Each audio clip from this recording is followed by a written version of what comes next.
جہاں تک گھریلو پریشانیوں کا تعلق ہے تو اس میں ہم دیکھتے ہیں کہ ہر گھر کے اندر کوئی نہ کوئی چیز ایسی ہو جاتی ہے کہ جس سے باہمی تعلقات میں بدمزگی پیدا ہو جاتی ہے. بعض افراد کی طبیعت میں غصہ زیادہ ہوتا ہے، بعض لوگ جھگڑالو ہوتے ہیں، بعض لوگ شکی مزاج کے ہوتے ہیں، بعض لوگوں کو اونچا بولنے کی عادت ہوتی ہے، بعض لوگ دوسروں کو مختلف باتوں پر زج کرتے رہتے ہیں، بعض لوگ اپنی ذمہ داریوں کو ٹھیک سے نہیں نبھاتے.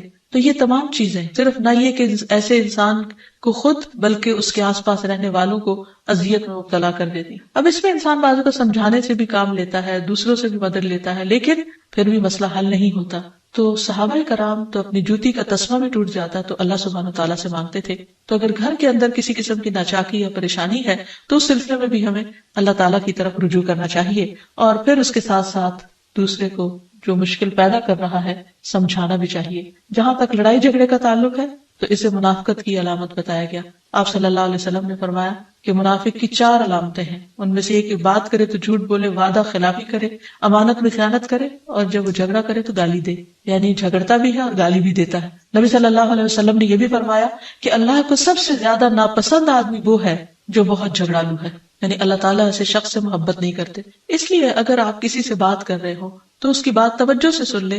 چھوٹی چھوٹی باتوں پر جھگڑنا اور دوسرے کے ساتھ بد اخلاقی سے پیش آنا یہ درست نہیں. پھر اسی طرح مومن جو ہے وہ کبھی بد اخلاق نہیں ہوتا، اور بد اخلاقی پھر منافقت کی علامت ہے. رسول اللہ صلی اللہ علیہ وسلم نے فرمایا تمہارے یہ نسب نامے کسی کے لیے گالی کا سبب نہیں ہے. تم سب آدم کی اولاد ہو، ایک دوسرے کے قریب ہو. دین یا عمل صالح کے علاوہ کسی وجہ سے کسی کو کسی پر کوئی فضیلت نہیں. آدمی کے برا ہونے کے لیے یہی کافی ہے کہ وہ فحش گو ہو، بد کلام ہو، بخیل ہو اور بزدل ہو. پھر اسی طرح آپس میں محبتوں کا نہ ہونا، بہن بھائیوں میں ناچاکی یا شوہر بیوی میں ناچاکی یا والدین کے ساتھ محبت کا نہ ہونا، یہ ایک طرح سے اللہ تعالیٰ کی طرف سے ایک آزمائش بھی ہو سکتی ہے اور ایک عذاب بھی ہو سکتا ہے. مومن تو محبت کرنے والا ہوتا ہے، اور اس شخص میں کوئی خیر نہیں جو محبت کرتا نہیں اور لوگ اس سے محبت نہیں کرتے. اور لوگوں میں سب سے زیادہ بہترین انسان وہ ہے جو لوگوں کے لیے فائدہ مند ہوتا ہے. تو اس لیے بہت ضروری ہے کہ خاندان کے اندر باہم محبت پائی جائے. گھریلو زندگی خوبصورت ہو جاتی ہے اگر آپس میں ایک دوسرے سے پیار، محبت اور ہمدردی کے جذبات پائے جاتے ہیں. پھر اسی طرح بعض اوقات گھریلو زندگی میں بدگمانیاں بہت تکلیف دیتی ہیں، یا گھر کے کچھ افراد سنی سنائی باتوں پر یقین کرتے ہوئے دوسروں کے خلاف بدگمانی پال لیتے ہیں. تو اس سے بھی پرہیز کرنے کی ضرورت ہے. اسی طرح گھریلو پریشانیوں میں گھر کا تنگ ہونا بھی ایک عذاب کی شکل ہے.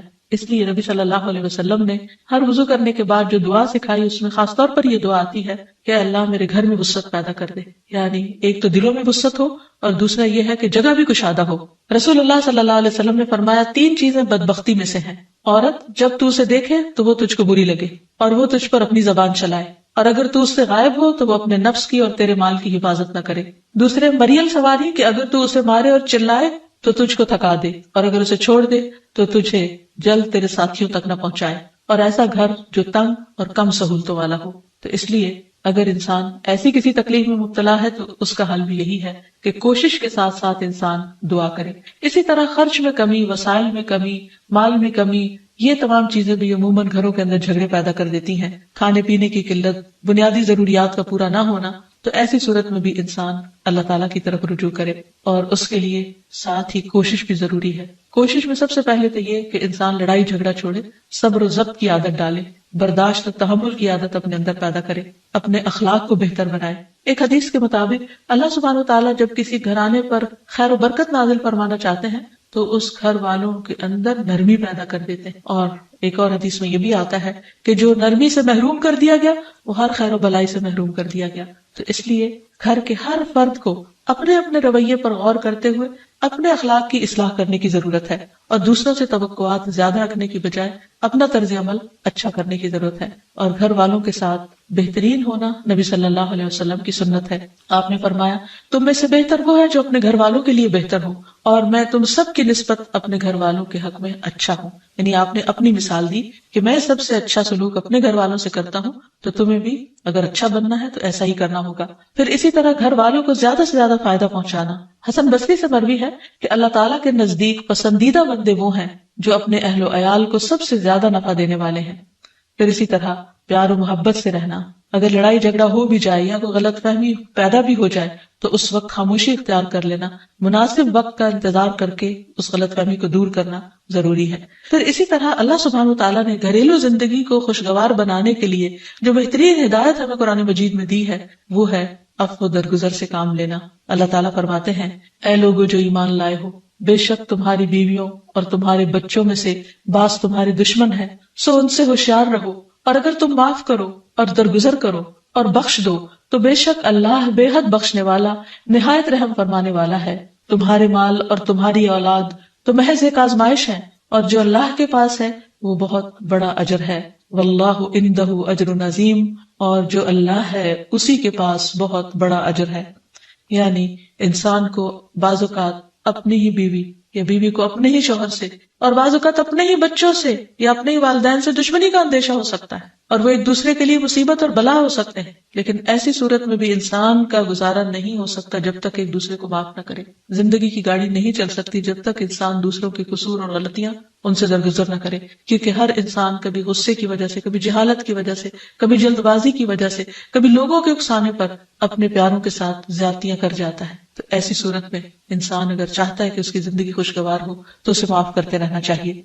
نبی صلی اللہ علیہ وسلم کے اخلاق کے بارے میں جب پوچھا گیا تو حضرت عائشہ کہتی ہیں کہ آپ طعن و تشنیع کرنے والے نہ تھے، یعنی طعنے نہیں دیتے تھے، یعنی اگر کسی سے غلطی ہو جاتی تو اسے بار بار یاد نہیں کراتے تھے، فحش کام نہیں کرتے تھے، بازاروں میں چیخنے والے اور برائی کا بدلہ برائی سے دینے والے نہ تھے، بلکہ معاف کرنے والے اور درگزر کرنے والے تھے. اور حقیقت یہ ہے کہ جو جس کے جتنا قریب ہوتا ہے، جیسے گھر والے ہیں، اس کی غلطیاں اور اس کی کمزوریاں زیادہ سامنے آتی ہیں، اور پھر وہ ریپیٹڈلی سامنے آتی ہیں، بار بار سامنے آتی ہیں. تو ایسی صورت میں معاف کرنا بھی مشکل لگتا ہے، لیکن پھر بھی معاف کیے بغیر گزارا نہیں. پھر اسی طرح یہ ہے کہ انسان اگر ہمیشہ دوسروں کا حق ادا کرنے کی فکر کرے تو اس سے بھی بہت سے جھگڑے ختم ہو جاتے ہیں. شوہر اگر بیوی کو حق دینے والا ہو، بیوی خوشی سے شوہر کا حق دینے والی ہو، بہن بھائی ایک دوسرے کے اوپر قربانی کرنے والے ہوں، یعنی ایثار کرنے والے ہوں، تو ایسی صورت میں گھر کا ماحول بہت خوشگوار ہو سکتا ہے. عورت کے بارے میں فرمایا نبی صلی اللہ علیہ وسلم نے کہ عورت اس وقت تک ایمان کی حلاوت نہیں پا سکتی جب تک کہ وہ اپنے شوہر کا حق ادا نہیں کرتی. اسی طرح شوہر کے لیے نبی صلی اللہ علیہ وسلم کا یہ اسوہ حسنہ بہترین ہے کہ آپ صلی اللہ علیہ وسلم اپنے گھر ہوتے ہوئے اپنے گھر والوں کے کام کاج میں ہاتھ بٹایا کرتے تھے، ان کی خدمت کیا کرتے تھے. جب نماز کا وقت ہوتا تو فوراً نماز کے لیے تشریف لے جاتے. آپ اپنے چھوٹے چھوٹے کام خود کر لیا کرتے تھے. یعنی اس سے بھی یہ پتہ چلتا ہے کہ خوشگوار گھریلو تعلقات میں دوسرے پر بوجھ نہ بننا ایک بہت اہم نقطہ ہے، کیونکہ اگر ہر انسان اپنی ذمہ داری خود لے لے تو دوسروں کے لیے وہ خوشگوار ہو جاتا ہے. پھر اسی طرح گھر والوں کو اگر کوئی غم، تکلیف یا پریشانی ہو تو اس موقع پر اپنے اختلافات کو بھول کر ان کی مدد کرنا، ان کی کیئر کرنا اور ان کی دلجوئی کرنا یہ بھی بہت ضروری ہے. اور حد الوسع گھر کا ماحول خوشگوار رکھنا چاہیے، ایک دوسرے کا احساس کرتے ہوئے اور ایک دوسرے کے کاموں میں عیب نہ نکالتے ہوئے اور ایک دوسرے کو اپریشیٹ کرتے ہوئے، ایک دوسرے کی اچھی خوبیوں کو اور اچھی باتوں کی تعریف کرتے ہوئے، اور اسی طرح بعض اوقات اپنی خواہشات کو پیچھے کرتے ہوئے. کیونکہ اگر ہر انسان یہ چاہے کہ زندگی اس کے مطابق، کیونکہ اگر ہر انسان یہ چاہتا ہو کہ ہر کام گھر میں اس کی مرضی کے مطابق ہو تو یہ ممکن نہیں. بہت سے گھروں میں ساس بہو کا جھگڑا کس بنا پر ہوتا ہے، یا آپس میں قریبی رشتوں کا جھگڑا اور فتنہ فساد کس وجہ سے ہوتا ہے؟ کیونکہ ہر شخص یہ چاہتا ہے کہ گھر کا نظام اس کی مرضی کے مطابق ہو، حالانکہ ایسا ہونا ممکن نہیں. تو اس لیے ہر انسان کو اپنی رائے بھی دینی چاہیے، لیکن دوسروں کی رائے کا بھی احترام کرنا چاہیے. اپنی ضرورت بھی پوری کرنی چاہیے، لیکن اس کے ساتھ ساتھ دوسروں کی ضروریات کا بھی خیال کرنا چاہیے. پھر اسی طرح بہت سے معاملات میں قناعت اختیار کرنی چاہیے، کیونکہ یہ زندگی بذات خود ایک امتحان ہے، اور اصل عیش و عشرت کی جگہ جنت ہے، دنیا نہیں، یا دنیا کا گھر نہیں. تو اس لیے ضروری ہے کہ مشکل حالات میں انسان اپنے عزیزوں کا، پیاروں کا، گھر والوں کا ساتھ دے، ان کی مدد کرے. مثلا شوہر کے اگر معاشی حالات تنگ ہیں تو بیوی ناجائز مطالبات نہ کرے. اسی طرح اگر بیوی بیمار ہے تو شوہر اس سے بہت زیادہ گھر کے کام کا مطالبہ نہ کرے. تو ایک دوسرے کے حالات کی رعایت کرتے ہوئے اگر انسان ایک دوسرے سے توقعات رکھے تو اس سے بھی حالات بہت خوشگوار ہو سکتے ہیں. اور پھر یہ کہ ہمیشہ دوسروں کی چھوٹی چھوٹی ایفرٹ پر ان کے لیے شکر گزاری کے جذبات ہونے چاہیے. مثلا اگر کوئی آپ کو گھر میں پانی پلا دے تو آپ اس پر بھی شکریہ بولیں. ہم عام طور پر اگر گھر سے باہر کہیں ہوتے ہیں اور کوئی ہمارے ساتھ تھوڑے سا بھی احسان کا معاملہ کرے تو ہم اس کے احسان کو مانتے ہیں، لیکن گھر والوں کا احسان ماننا ایک مشکل کام لگتا ہے. تو اس لیے اگر ہم چاہتے ہیں کہ گھریلو زندگی خوشگوار ہو تو اس میں گھر والوں کے احسان کو بھی ماننا ضروری ہے. اور پھر چھوٹی چھوٹی اذیتوں کو بہت مینشن نہیں کرنا چاہیے، ان کا ذکر نہیں کرنا چاہیے، ان پر صبر کرنا چاہیے. تو جو شخص شکر اور صبر سے کام لیتا ہے اس کی زندگی لازماً خوشگوار ہوتی ہے. لیکن اس کے باوجود بھی اگر گھریلو زندگی میں تنگی ہو، تکلیف ہو، آپس کی ناچاکی ہو، دشمنی ہو، پریشانی ہو، بہت بے چینی ہو، تو پھر اللہ سبحانہ وتعالیٰ ہی کی طرف رجوع کرنا چاہیے. کیونکہ قرآن مجید میں آتا ہے وَإِن يُرِدْكَ بِخَيْرٍ فَلَا رَادَّ لِفَضْلِهِ يُصِيبُ بِهِ مَن يَشَاءُ مِنْ عِبَادِهِ وَهُوَ الْغَفُورُ الرَّحِيمُ. اور اگر اللہ تمہیں کوئی تکلیف پہنچانا چاہے تو اس کے سوا کوئی اسے دور کرنے والا نہیں، اور تجھ سے کوئی بھلائی کرنا چاہے تو کوئی اسے ٹالنے والا نہیں. وہ اپنے بندوں میں سے جسے چاہے فضل سے نوازتا ہے اور وہ بخشنے والا اور رحم کرنے والا ہے. تو اس لیے چھوٹی چھوٹی تکلیفوں پر بھی فوراً اللہ کا ذکر، اللہ کی یاد، اللہ کی تسبیح انسان کے دل کو سکون بخشتے. اور نبی صلی اللہ علیہ وسلم نے خصوصاً اپنی پیاری بیٹی فاطمہ رضی اللہ تعالی عنہا کو جب وہ گھر کے کام کاج کر کے تھک جاتی تھی، کیونکہ اپنے ہاتھ سے چکی پیستی، اپنے ہاتھ سے آٹا گوندتی، اپنے ہاتھ سے اپنے گھر کے کام کاج کرتی، بچوں کو لک آفٹر کرتی، تو بہت تھک جاتی تھی. اور اسی تھکاوٹ کی وجہ سے انہوں نے ایک دفعہ نبی صلی اللہ علیہ وسلم کے پاس جب کچھ قیدی آئے تو خادم کا مطالبہ کیا، لیکن آپ صلی اللہ علیہ وسلم نے ان کو خادم دینے کی بجائے یہ تسبیحات سکھائی اور فرمایا کہ جب تم اپنے بستر پر جانے لگو تو 33 بار سبحان اللہ، 33 بار الحمدللہ اور 34 بار اللہ اکبر پڑھ لیا کرو. اور اسی لیے یہ تسبیحات فاطمہ کے نام سے بھی معروف ہیں. تو رات کو خاص طور پر بستر پر لیٹ کر یہ تسبیحات ضرور پڑھ لینی چاہیے، کیونکہ یہ گھریلو کام کاج کی تھکاوٹ کا بہترین علاج ہے اور خادم کی جگہ کفایت کرنے والی دعائیں ہیں. پھر اسی طرح گھر میں وسعت اور کشادگی کی دعا، اللہم اغفر لی ذنبی ووسع لی فی داری وبارک لی فی رزقی. اے اللہ میرے گناہ معاف کر دے، میرے گھر میں وسعت پیدا کر دے اور میرے رزق میں برکت عطا کر دے. پھر اسی طرح چھوٹی چھوٹی پریشانیوں کے سلسلے میں، مثلاً بچے کو چوٹ لگ گئی یا اچانک کسی وبائی مرض کا کوئی شکار ہو گیا، تو علاج معالجے کے ساتھ ساتھ دعا کرنا ضروری ہے. مثلاً گھر والوں میں سے اچانک کسی کو کوئی ایسی بیماری آ گئی، کوئی اسٹروک ہو گیا یا ہارٹ اٹیک ہو گیا، تو سارے گھر والے پینک ہو جاتے ہیں. ایسی صورت میں پریشانی کا صرف اظہار کرتے رہنے سے اور غمگین رہنے سے مریض کی مدد نہیں کی جا سکتی. تو اس موقع پر اللہ تعالیٰ سے دعا کرنی چاہیے. اور ایک بہت خوبصورت دعا جو نبی صلی اللہ علیہ وسلم نے حضرت اسماء بنت امیس کو سکھائی تھی کہ آپ نے فرمایا کیا میں تمہیں ایسے کلمات نہ سکھاؤں جن کو تم پریشانی کے وقت پڑھا کرو. اور وہ کلمات ہیں اللہ اللہ ربی لا اشرک بہ شیئا. اللہ ہی میرا رب ہے، میں اس کے ساتھ کسی چیز کو شریک نہیں بناتی. اور آخر میں یہ کہ گھر والوں کی باہمی محبت اور الفت اور تعلقات کی بہتری کی دعا کرنی چاہیے جو پیارے نبی صلی اللہ علیہ وسلم نے ہمیں سکھائی ہے. وہ دعا ہے اللہم الف بین قلوبنا واصلح ذات بیننا واہدنا سبل السلام ونجنا من الظلمات الى النور وجنبنا الفواحش ما ظہر منها وما بطن وبارک لنا فی اسماعنا وابصارنا وقلوبنا وازواجنا وذریاتنا وتب علینا انک انت التواب الرحیم واجعلنا شاکرین لنعمتک مثنین بها قابلیها واتمها علینا. اے اللہ ہمارے دلوں میں الفت پیدا فرما دے اور ہمارے آپس کے معاملات کی اصلاح کر دے، ہمیں سلامتی کے راستوں کی رہنمائی فرما اور ہمیں اندھیروں سے نجات دے کر نور کی طرف لے آ، اور ہمیں تمام ظاہری اور چھپی بدکاریوں سے محفوظ رکھ. ہمارے کانوں اور ہماری آنکھوں اور ہمارے دلوں اور ہماری گھر والیوں اور ہمارے بچوں میں برکتیں عطا فرما، ہماری توبہ قبول فرما. بلا شبہ تو بہت زیادہ توبہ قبول کرنے والا اور رحمت کرنے والا ہے. ہمیں اپنی نعمتوں کا شکر ادا کرنے والا بنا اور ان کی تعریف کرنے والا اور ان کو قبول کرنے والا بنا دے. ان نعمتوں کو ہم پر کامل فرما دے، یعنی ان نعمتوں کو ہم پر تمام کر دے.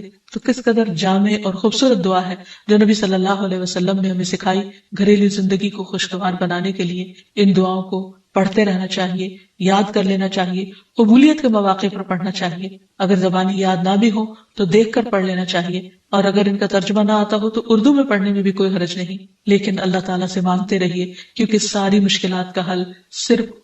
عن ابی موسیٰ عن النبی صلی اللہ علیہ وسلم قال مثل البيت الذي يذكر الله فيه والبيت الذي لا يذكر الله فيه مثل الحي والمیت.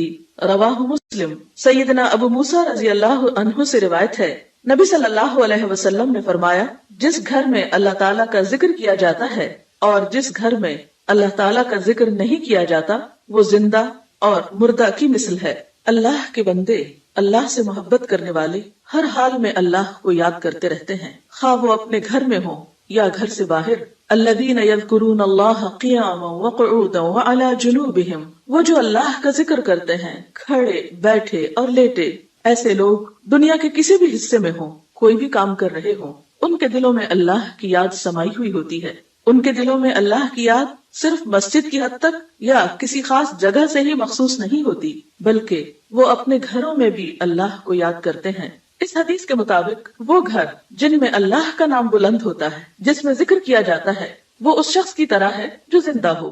اس کی مثال ایک زندہ انسان کی سی ہے۔ اس کے برعکس وہ گھر جس میں اللہ کا نام نہ لیا جاتا ہو، اللہ کا ذکر بلند نہ ہوتا ہو، اس گھر کی مثال ایک مردہ کی سی ہے۔ اور آپ سب جانتے ہیں کہ زندہ اور مردہ برابر نہیں ہوا کرتے۔ لا يستوي الاحیاء ولا الاموات، زندہ اور مردہ برابر نہیں، دونوں میں بہت بڑا فرق ہے۔ اسی طرح ان دو گھروں میں بھی بہت فرق ہے، جن میں سے ایک میں اللہ کی یاد بلند ہو، اللہ کا نام بلند ہو، اور دوسرے وہ جس میں اللہ تعالیٰ کو یاد کرنے والا کوئی نہ ہو۔